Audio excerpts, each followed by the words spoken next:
अहिल्यानगर महानगरपालिकेच्या सन 2026-2027च्या अंदाजपत्रकाच्या पार्श्वभूमीवर शहराच्या विकासासाठी विविध महत्त्वपूर्ण मागण्या पुढे आल्या आहेत.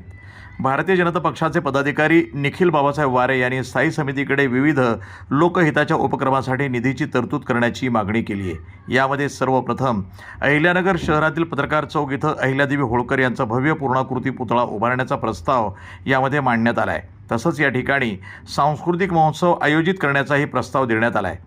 दुसऱ्या मुद्द्यामध्ये शहरातील वाढत्या व्यसनाधीनतेच्या पार्श्वभूमीवर पिंपळगाव माळवी इथं नशामुक्ती केंद्र उभारण्याची मागणी करण्यात आली आहे, जेणेकरून तरुणांना नवसंजीवनी मिळू शकेल. तिसऱ्या प्रस्तावामध्ये एकल महिलांसाठी सुरक्षित वसतिगृह आणि त्यांच्या मुलांसाठी बालसंस्कार केंद्र उभारण्याचा मुद्दा मांडण्यात आला आहे, ज्यामुळे त्यांना आधार आणि सुरक्षितता मिळेल. चौथ्या विषयामध्ये निराधार ज्येष्ठ नागरिकांसाठी शहरामध्ये सुसज्ज वृद्धाश्रम उभारण्याची गरज व्यक्त करण्यात आली आहे. तर पाचव्या मुद्द्यामध्ये स्पर्धा परीक्षांची तयारी करणाऱ्या युवकांसाठी आधुनिक लायब्ररी उभारण्याची मागणी करण्यात आली आहे. या सर्व प्रस्तावांमुळे अहिल्यानगर शहराच्या सामाजिक आणि शैक्षणिक विकासाला चालना मिळणार असल्याचं मत त्यांनी व्यक्त केलं आहे. आता महानगरपालिकेच्या अंदाजपत्रकामध्ये या मागण्यांना कितपत प्राधान्य दिलं जातं हे पाहणं महत्त्वाचं ठरणार आहे. ते थोडं म्हणाले की फुगीर बजेट आहे.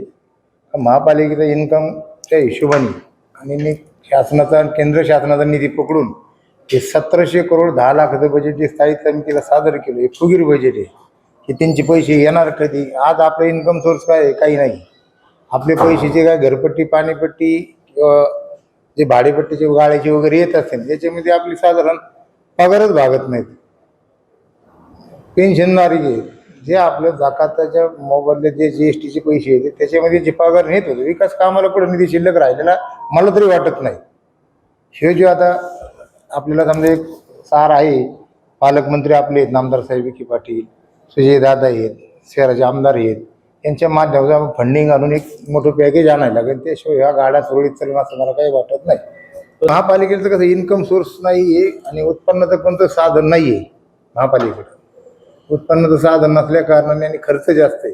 कमाई 1 रुपये, खर्च 2 रुपये असं थोडक्यात आपल्या भाषेत बोलायचं झालं त्याच्यामुळे याला फंडिंगशिवाय आपल्याला पर्यायच नाही. आता बघू आम्ही पालकमंत्र्यांच्या माध्यमातून एक मोठं एखादं पॅकेज नगर शहराच्या हिशोबाने जेणेकरून महापालिकेवर कायम लाईट बिलाचं एक बोजा आहे कायम टाक आणि आपलं पाणी आपण मुळाड्यामुळे नगरला आणतो त्याचे ते बिलाचे खूप मोठे प्रश्न कायम दरवर्षी मार्च आला की ते लोक येऊन बसतात.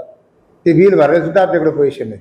त्याच्यामुळे ते शासनाच्या स्तरावर आपण पालकमंत्र्यांच्या माध्यमातून ते काही माफ करता येतं का जेणेकरून त्याचे पैसे वाचून आपल्याला महापालिकेच्या विकास कामासाठी कामाला येतील. तर यांनी काही वाढविणं पण आम्हाला जेवढं काही उत्पन्न आहे त्याच हिशोबाने आम्ही कामं सांगणार त्यांना. आणि जे सूचना आहेत आमच्या या ज्या कोणत्या कन्सल्ट कंपनीला यांना त्यांना पुढं काय गेल्या तर हे काही पहिली जाते फक्त बजेटची मिटिंग होती त्याच्यामुळे आम्हाला बाकीचे काही सगळे अजून अभ्यास केलेला नाही. बजेट पुरतं बोललो जे फुगीर बजेट आहे त्याचे आम्हाला काही मतलब नाही.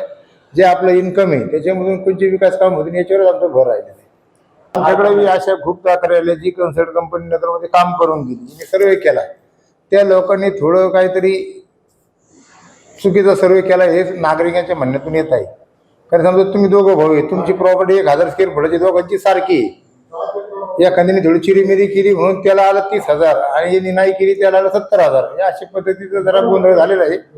तर जोपर्यंत लिखित स्वरूपाची तक्रार येत नाही तोपर्यंत आपण जास्त आता मी ठराव सुद्धा असं करणार आहे का जे समजा तुम्ही घर मालक आहे आणि तुमचं भाडेकराला त्यांनी 50% जास्त लावली ती पूर्णपणे माफ करण्यात यावी आणि पाणीपट्टी 25% सूट देण्यात यावी असे आम्ही ठराव करणार आहोत. का तुम्ही मालक आहे तुम्ही भाडेकरी ठेवला त्या भाडेकराला 50% तुम्ही जास्त आकारणी केली ती रद्द करण्यात यावी म्हणून आम्ही असा ठराव करणार आहोत. वृत्तसंपादन विभाग प्रतिनिधी मोहसिन शेख, न्यूज टुडे 24, अहिल्यानगर.